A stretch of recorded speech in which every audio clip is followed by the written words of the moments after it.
মই জানিবলৈ বিচাৰো যে বিজেপি দলৰ ভিতৰত কি হৈ আছে আৰু কিয় বিজেপি দল আজিৰ তাৰিখত নিজৰ দলৰ কথাবোৰ লুকাবলৈ বিচাৰে। ৰাজনীতি হৈ আছেতো, আৰু নিজৰ দলৰ কিছু আন্তৰিক তেওঁলোকৰ সংঘাত লুকাবলৈ বিচাৰে। কি সংঘাত?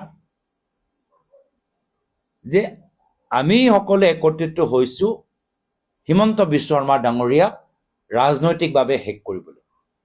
আৰু হিমন্ত বিশ্ব শৰ্মা ডাঙৰীয়া এণ্ড কোম্পানী একত্ৰিত হৈছে প্ৰাক্তন মুখ্যমন্ত্ৰী সৰ্বানন্দ সোণোৱাল ডাঙৰীয়াক ৰাজনৈতিকভাৱে শেষ কৰিবলৈ। আমি গম পোৱা নাই কি হৈ আছে, আমি দেখা নাই কি হৈ আছে।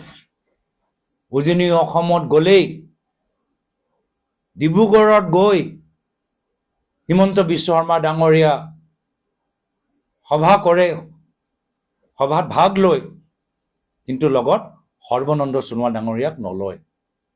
এটাৰ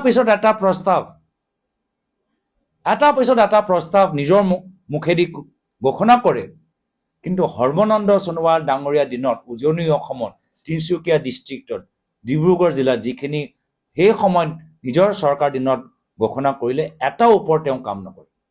খবৰ ল'ব,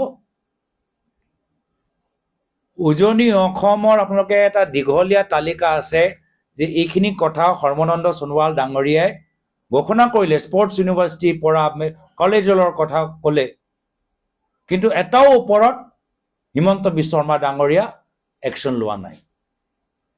উজনি অসমত গ'লে তেখেতক নলয়। আৰু অলপ দিন আগতে আমি দেখা পালো ডিব্ৰুগড়ত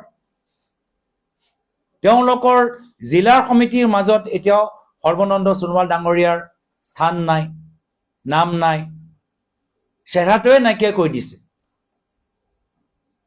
আৰু এতিয়া একে মৰিয়নীত আমি দেখা পাইছো,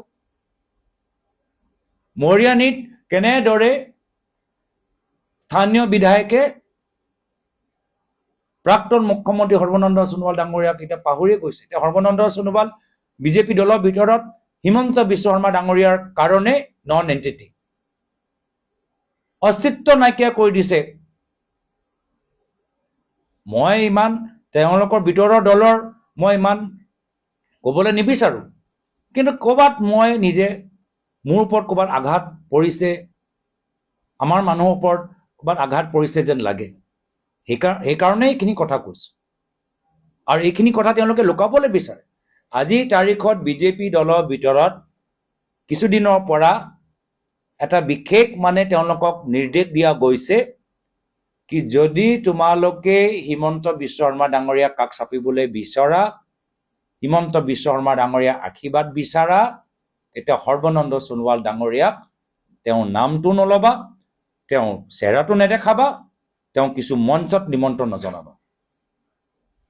হিমন্ত বিশ্ব শৰ্মা ডাঙৰীয়া ওচৰত যোৱা বাবে এতিয়া টাৰ্মছ এণ্ড কণ্ডিশ্যন হৈ গ'ল যে সৰ্বানন্দ সোণোৱাল ডাঙৰীয়াৰ নামটো ল'ব নালাগে, চেহেৰাটো দেখাব নালাগে, প্ৰচাৰ কৰিব নালাগে, সভালৈ মাতিব নালাগে। এইখিনি যে হৈ আছে, মই ভাবো এইখিনি কথা অলপ বাস্তৱ, জৰুৰী, অসমৰ মানুহৰ মাজত চৰ্চা হোৱাটো উচিত।